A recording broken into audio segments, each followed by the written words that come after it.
Halo teman-teman semua, kami dari kelompok 8 akan mempresentasikan program tugas besar kami, yaitu TPB Jurnal. Perkenalkan, saya Karisma Diva, dan 4 teman saya yang lainnya yaitu Yohanes Andrian, Navinda Listiani, Amatul Alia, dan Girindra.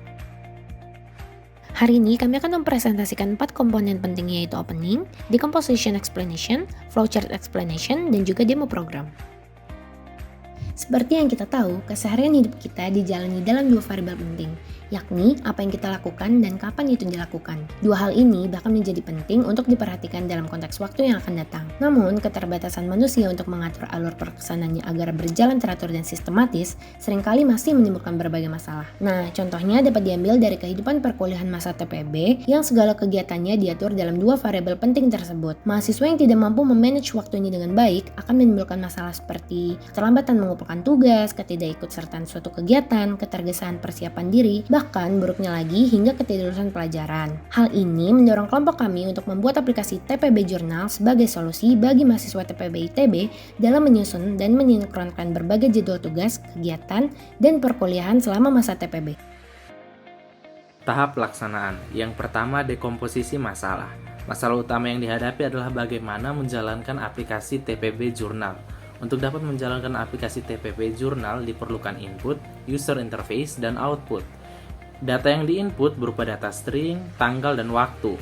User interface dibuat semenarik mungkin dengan memperhatikan komposisi warna, tata letak, dan font yang baik dan sesuai. Output berupa notifikasi tugas, pemaparan jadwal, dan library tugas. Nah, yang selanjutnya ada pattern recognition. Dalam aplikasi ini, data yang dapat diinput user adalah judul kegiatan, waktu kegiatan, tautan terkait, dan keterangan tambahan yang merupakan opsional. Waktu kegiatan dibagi menjadi waktu pelaksanaan atau pengumpulan, waktu pengerjaan, dan waktu diingatkan atau reminder. Tiap input agenda dapat diatur sebagai agenda tetap maupun agenda insidental. Data yang diinput kemudian akan disimpan dan ditampilkan sebagai output dalam format kalender display. Setiap user dapat mengakses kalender display ini setiap saat. Terdapat juga output lain berupa reminder atau alarm. Input user terbagi menjadi 2 kanal. Yang pertama adalah jadwal yang meliputi kelas, praktikum, ujian, maupun kegiatan lainnya. Yang kedua adalah to-do list yang meliputi agenda atau jadwal pribadi. Setiap kanal bekerja dengan prinsip yang sama, hanya terdapat beberapa penyesuaian pada informasi yang diinput. Seluruh input kemudian akan diintegrasikan dalam satu kalender display. Reminder pada program kami bekerja dengan prinsip H-X jam, atau secara garis besar berarti notif akan diberikan secara berkala setiap X jam sebelum agenda dimulai. Berikutnya, abstraksi. Hal pertama yang perlu dilakukan adalah menginput data. Data yang diinput berupa nama, jadwal, dan waktu kegiatan. Data-data tersebut akan diproses dan disimpan, dan kemudian akan menghasilkan output berupa Google Calendar dan reminder. Remindernya akan berupa notifikasi ataupun alarm. Algoritma yang digunakan dalam program ini yaitu algoritma looping atau loop, algoritma if, algoritma function atau def, kemudian kita ada menggunakan package yaitu tkinter, openpyxl, xlrd, datetime, dan pytz. Ini adalah flowchart pengoperasian aplikasi TPB Jurnal.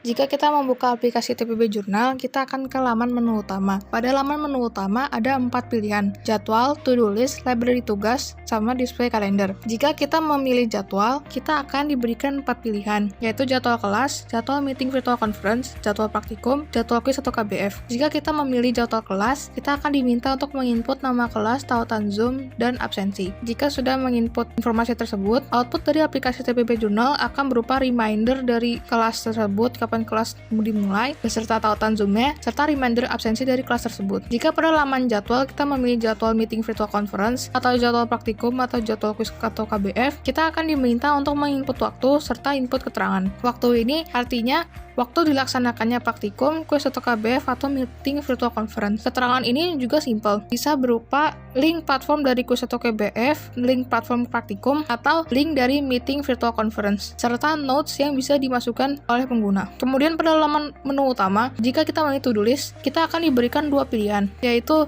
input identitas tugas atau mau ngerjain kapan. Jika kita memilih input identitas tugas, kita akan bisa memasukkan informasi tentang tugas tersebut. Informasinya itu seperti nama tugas, pelajaran tugas, dan lain-lain. Kemudian, jika kita memilih mau ngerjain kapan, kita dapat menginput kapan kita mau mengerjakan tugas tersebut. Kemudian outputnya akan berupa reminder yang bekerja H-X hari dari deadline tugas tersebut. Teks di sini bisa diinput oleh user dan bisa dipilih. Jadi misalkan saya ingin mengerjakan tugas H-1 dari deadline, maka remindernya akan keluar H-1 hari dari deadline. Kemudian pada laman menu utama, jika kita memilih library tugas, kita akan dapat melihat tugas-tugas apa saja yang sudah kita input. Kemudian kita bisa memilih find tugas untuk mencari tugas yang kita ingin lihat. Kemudian pada menu utama, jika kita memilih display kalender, kita dapat melihat tampilan kalender beserta dengan tanggal-tanggal dari kelas, meeting virtual conference, praktikum, quiz atau KBF, serta tugas yang telah kita input.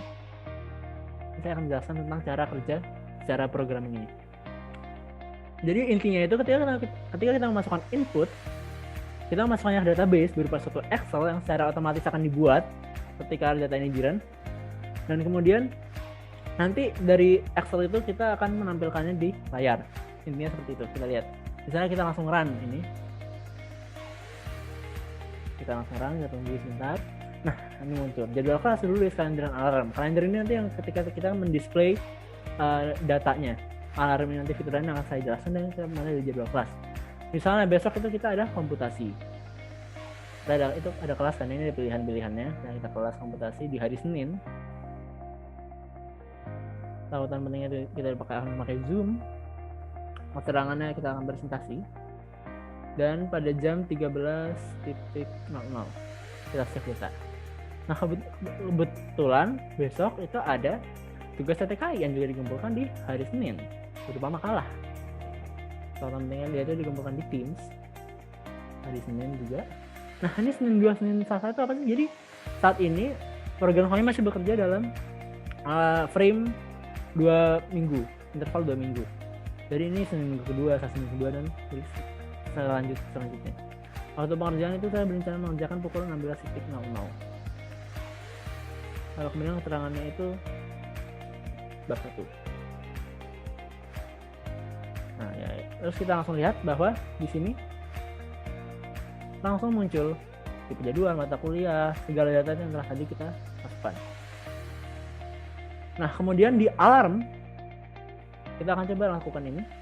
Sekarang jam 11.39, kita masukkan 11.23, maaf ini bekerja dalam waktu 24 jam, titik 40. Dan masalah halo, kita coba submit. Nah, ini udah ada nanti kita klik oke dan kita tunggu sampai 11.40. Setelah itu kita menunggu mungkin ya sudah muncul. Itu dia alarmnya.